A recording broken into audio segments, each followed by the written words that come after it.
welcome to Digital Learning. I'm Connie Colosi, Director of Media Text and Digital Learning.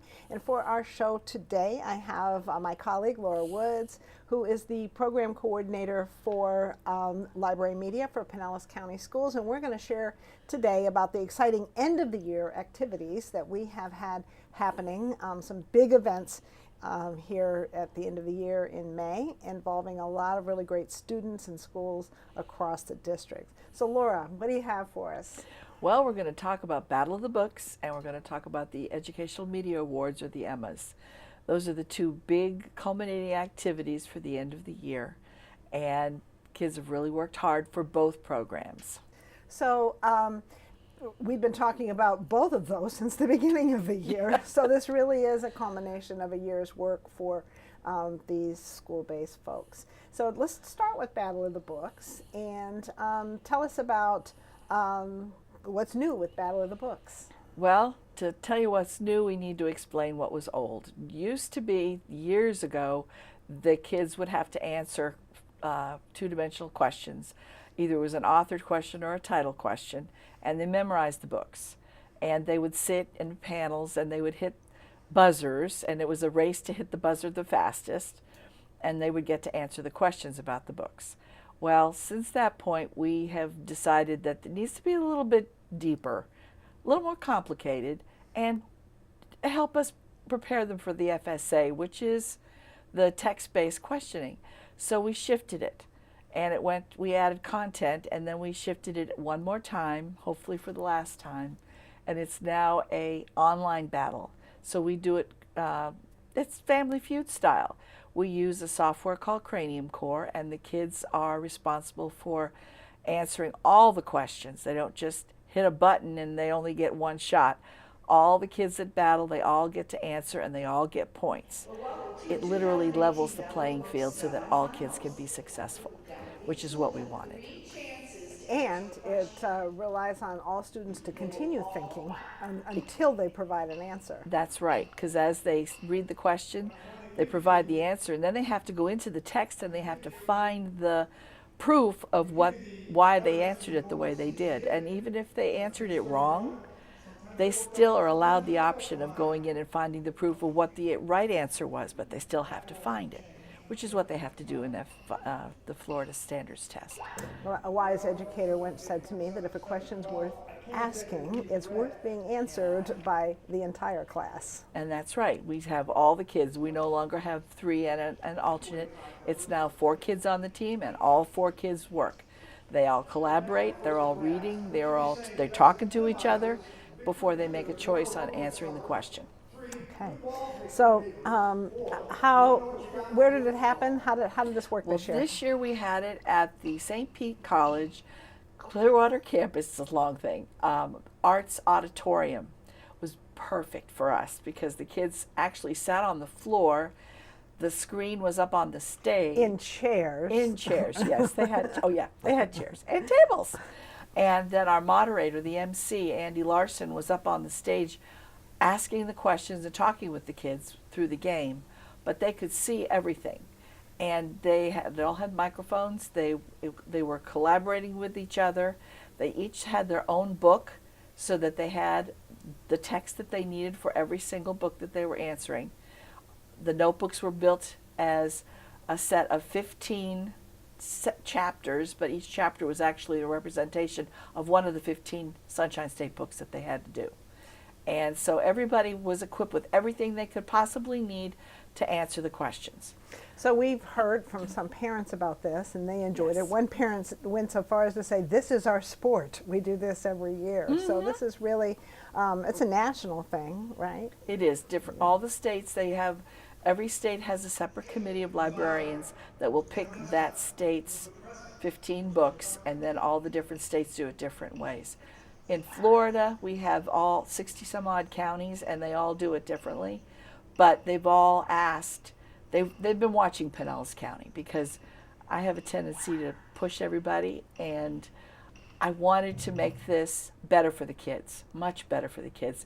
And that's what I heard consistently in the last 2 weeks from all the battles. The kids had a blast.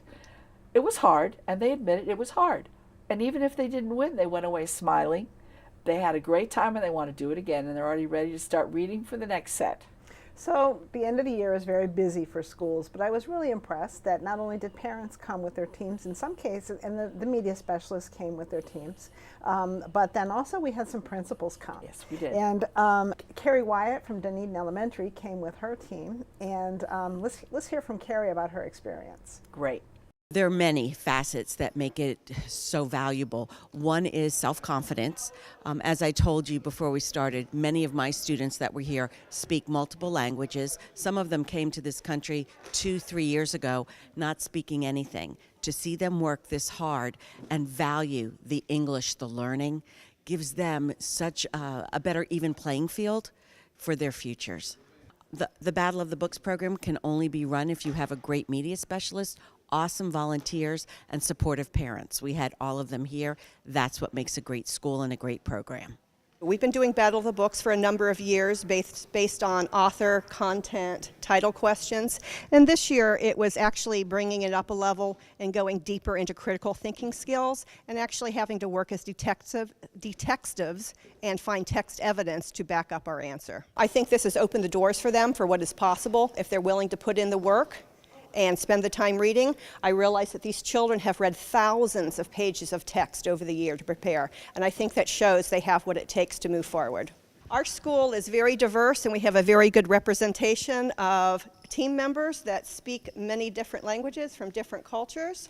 We have, of course, they all speak English, but we also have students that speak Filipino.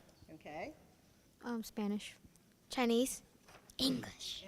And that's what's so great about using the Cranium Core software.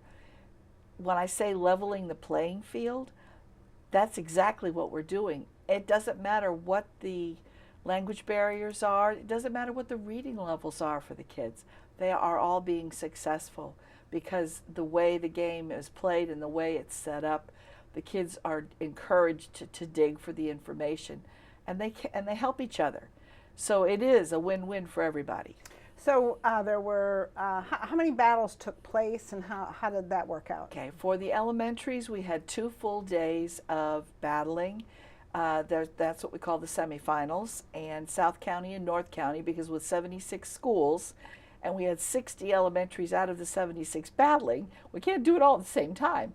So we had 30 one day and 30 the next day, and of the battles, there are 6 teams per battle, and there was 5 battles, and then at the end of the 5 battles we end up with 5 winning teams, and they go on after lunch to battle for the final battle, and then it's just the 5 teams battling, and they do very well. We tried very hard to make it as uncomplicated as possible, especially since this was the very first year for doing it this way. And it really did run smoothly. So Dunedin Elementary won the North County battle for elementary, and South County? And South County was Orange Grove. All right. And again, another team of kids that would never normally have won. And they did a beautiful job. And you credit that to the platform allowing, it isn't just a race, it's a thinking skill. Yes, that's exactly right. It's not a race anymore. And that's something I kept saying to everybody during all the battles is this: you are not on the time clock here as far as the fastest person to hit the button. We want you to think. We want you to consider and, you know, collaborate. So what about secondary schools? Well, secondary we had middle, and that was the week before in the evening, and high school. And we had 6 middle schools, and we had 3 high schools. We would have had a 4th, but one of the schools had some glitches, so we ended up with 3. But still, that's more than we had the year before, so it's building, and that's what I'm hoping for next year, is that it will build again, and then we'll really have some nice battles for middle and high school. But the fun part about this for the middle schoolers was when it came to the end, in the final battle, they had to defend, which meant after they answered the questions, then you have to go into the text, find the words you're looking for to prove the answer, and then they had to repeat it back to the Master of Ceremonies. And if it wasn't the correct words, they didn't get extra 10 points.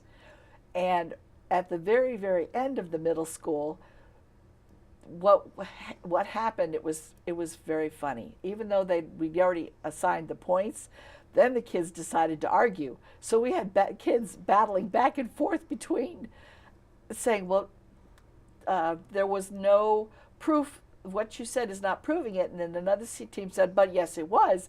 And they were giving proof all over the place. And everybody was grinning from ear to ear, because that's exactly what we want these kids to do, is to prove what they're thinking. So we did that. We got it done. We had winners. And now moving on to next year. So if we have students that want to get involved in the Battle of the Books, and we're coming up on summer and an opportunity for some summer reading, how do they find the books they need? Okay, well, right now I've purchased for the whole district ebooks for the 3 through 5, 6 through 8, and 9 through 12 kids, the FTR kids. They can find it in Overdrive, and they can find them on Mac and Via. The schools will each be getting a set of their own hardback books, but for the summertime reading, I would suggest either the public library or go into our system through Destiny Discover and put in the list of the, put in the title of the ebook they want. It'll take them right to it. All they have to do is use Clever and get in there, and they'll be fine. It's Okay, easy. so you've mentioned Mac and Via, you've mentioned Overdrive, you've mentioned Destiny, and all of those things, the links can be found at clever.com. Yes. Not only can you find those things at clever.com, we have a whole array of summer reading and summer enrichment opportunities on clever.com. So we want families to log on there and take advantage of that. Okay, so Battle of the Books, one big thing that you have in the springtime. And then we have the EMAs, the Educational Media Awards. And that is another really big deal for these kids that are participating in it. We're talking about the two big culminating activities for the end of the year, which are Battle of the Books and the EMAs. First of all, EMAs, what does that stand for? The EMAs are the Educational Media Awards, and they are linked to the Jim Harbin Educational Media Awards that the state offers at the end of the at the end of the year. They're presented to the students in the fall at the FAME conference, but all of the judging is happening right now. Okay, so we've had our contest here, and you really outdid yourself in the planning for this. And tell us a little bit about the setting for where our Emma Awards celebration took place. Well, we had it at the St. Pete College Seminole Campus Digitorium. And one of the pieces that was really important this year was trying to strengthen the bridge between Pinellas County Schools, secondary schools, high schools, graduating kids, and the colleges, so that the kids would be encouraged to go forward and try to continue with what they've already begun. And some of these students don't realize that there are some wonderful options out there for them at the college level. So we created a program called Bridge to Media, which connects the college students with the high school students. And we had mentors coming into the high schools to help these kids who were doing digital media productions for our EMAs, help them by guiding them and giving them tips and suggestions that would improve the videos. And the videos that they worked on, it showed. So these are college kids from SPC that you wrote a grant in order for them to actually get paid for their work. Correct. And we had 2 college kids this year. This was the beginning, a pilot year for the grant. And we also were able to pay a Master of Ceremonies who graduated from St. Pete College but came back to St. Pete College. He's working on a second degree, plus he works for Gulfport, and his job is with entertainment for the city of Gulfport. So he's using his skills. And that was exciting for the kids to see that you can do this and they can go forward. So we have some video of one of the employees of SPC, Benjamin Woods, who is going to explain to us a little bit about what this means for the partnership. Correct. Last year was my first initiation into this program with the Educational Media Awards, and the goal was to work alongside the Library and Media Department and assist in any way I could to facilitate the award ceremony itself. And during that process, We identified some areas that we could improve. The goal with that was to essentially try to assist the schools that are working in towards helping the students with their projects. So over the last few years, up to last year, they had experienced a decline in participation, mostly in the high school student participation.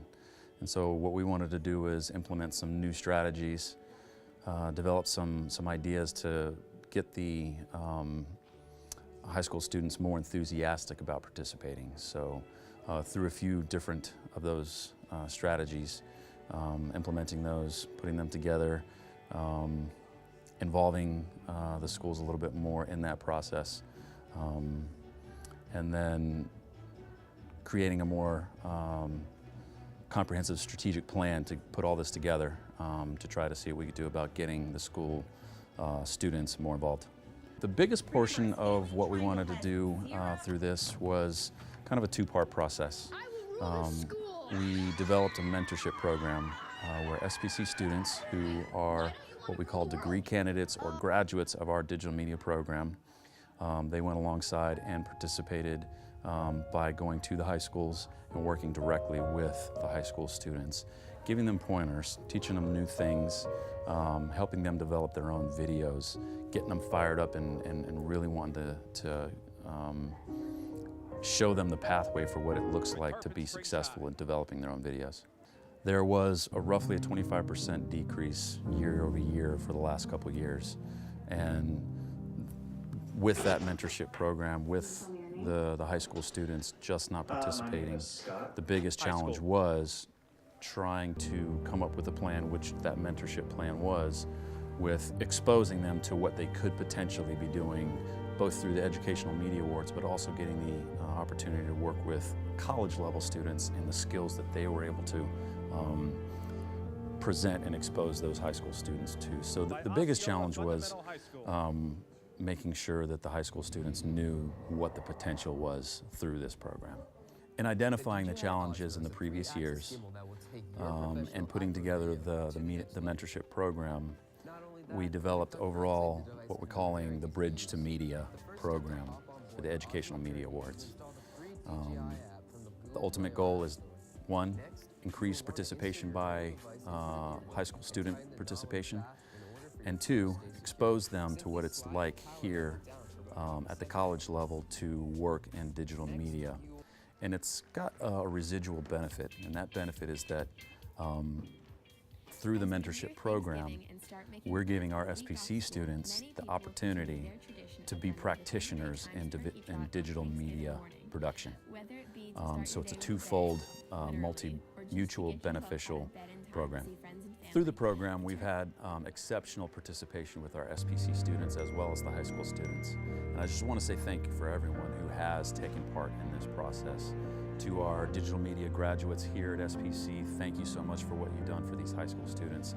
I can tell you that the results look like they're going to be pretty profound, and the high school students really appreciate it. So one of the really fun things about the evening is the people that come have all won some type of an award and been recognized. Curtis Fundamental won the 3 to 5 news feature with an expose on Hurricane Irma, and we have a little clip of his media specialist and talking about their work there. Right. What was your favorite part about making this movie? I liked it because usually when I'm writing, everybody was saying my writing is good, but it was annoying because I couldn't use my writing to do anything, like to help me with anything or just do really anything with it. So when I was making the movie, it was based on my story, and it was just that I could finally do something more with writing I had done. The most difficult part was trying to get some of the other people doing it to be serious, and also when we were trying to burn the disc to get the movie onto it, we went through a couple different apps trying to do it, and it just wouldn't work, and eventually we found one. The toughest part of the project, it was probably just when we were writing the script, it was probably, the hardest part was probably like editing it so it was still based on the story. And it was just that it was hard to like edit the script so that it was still based on the story. but it wasn't like exactly word for word. After 5 days of no electricity, the family was grateful to get back to normal, if that was possible. What are you doing, Annika? I'm hugging my laptop, charged and ready to go. There were a lot of categories. Can you just kind of give us a brief overview? You don't have to know all of them, but... Well, there's 11 categories. Starts at animation, ends up at public service videos, and all the pieces in the middle. You have drama, comedy, documentary, instructional, and there's news. There's several different news ones. And the kids do take the news shows. For their news show videos, they use those as part of it. And some of them were rather interesting, but the news clips and the features like Hurricane Irma really were very well done. In fact, something that the public could use because they had lots of suggestions on how to stay safe and what to do. That was one of the big reasons that that we built the Bridge to Media piece, was because the kids have done such a beautiful job, and some of these videos looked so professional that you could almost use them as a real movie. So we recognize first, second, and third place awards. Correct. What is that based on? What is the rubric? Who judges? Who decides? Well, we have a set of judges. This year we had 33 judges, and they all judge online. They don't have to come in to do it. And they are experienced people who know what they're looking for and who we've used in the past. Some new, mostly experienced. And after the judging is completed, then we take their scores, and that's how we determine the first, second, and third place, and ultimately the best in show. So in addition to the first, second, and third place winners for each category, you also select a best in show at each level. And there's a traveling trophy. How does that work? Yes, there's a trophy that the school will keep each year. When the school wins it, we have a plaque that's engraved, put upon it, and then that trophy will go and live at that school for a year. Then at the end of the year, which is the end of the EMA year, they'll bring us the trophy back, and we'll have the new Best in Show put on it, and it'll go live in the new school for a year. So that gives everybody a chance to be proud and show something for it. Plus, we give out a ton of trophies for first, second, and third place. That's true. So a few months ago, we visited Tarpon Springs Fundamental, and we talked about their after-school video production club and how they have a high school student from Palm Harbor High School that goes and helps their kids. And we got to watch them working on several of their EMA submission videos. And of course, they were rough, and they were trying to work them out. But it turns out that one of those that we saw turned out to be the best in show for 3 through 5, and it was in the comedy routine. And so we're going to take a quick look at Tarpon Springs Fundamental, Claiming Land.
So we had 4 Best in Shows, and what happens to these videos now that are going, that one here, and let's review what they are. In K2, we had a drama.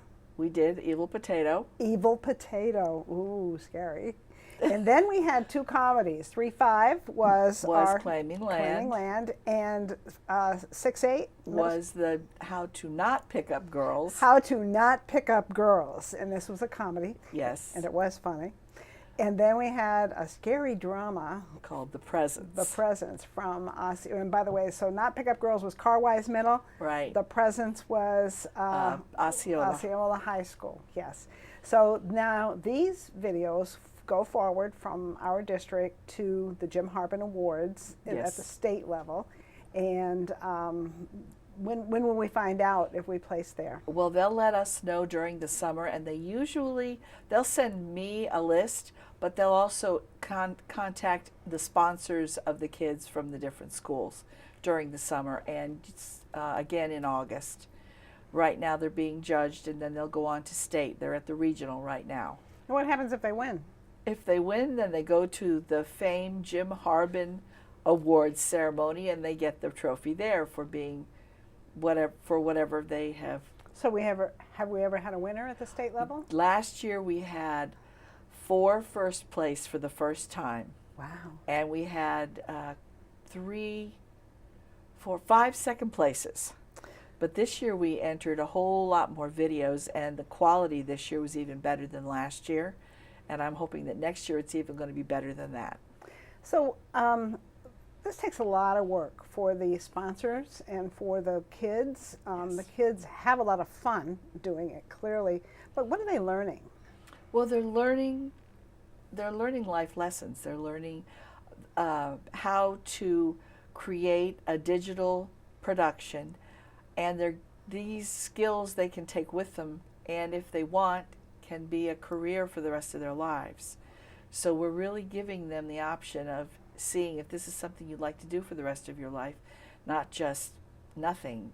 So, and there are many kids that just have these skills but don't know that they can go forward. So in preparation for next year, if students are interested in video production, they need to be thinking of some ideas for stories. They can get out their cell phone and get mama's cell phone and take some video and start planning their shows, because this really can lead to something. Well, Laura, again, you have done some amazing work this school year with both the Battle of the Books and the EMAs, and oh, by the way, all the media centers across the district, and we look forward to the exciting things for next school year. thank you. Thank you for joining us, and I hope you have a fantastic summer, and we will see you in 2018-19.